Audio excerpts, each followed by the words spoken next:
Friends, Srikrishna అవతారం విశిష్టత మనందరికీ తెలుసు.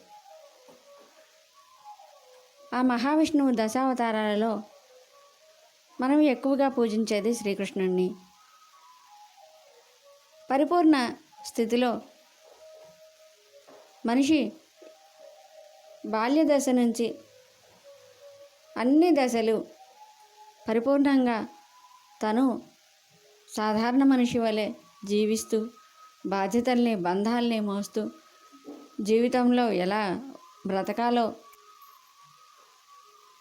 ఎలాంటి విషయాల్ని వదిలిపెట్టాలో, ఎలాంటి విషయాలపైన దృష్టి ఉంచాలో అందరికీ అర్థమయ్యేలా భగవద్గీతను నేర్పిస్తూ మన జీవితాన్ని పరిపూర్ణంగా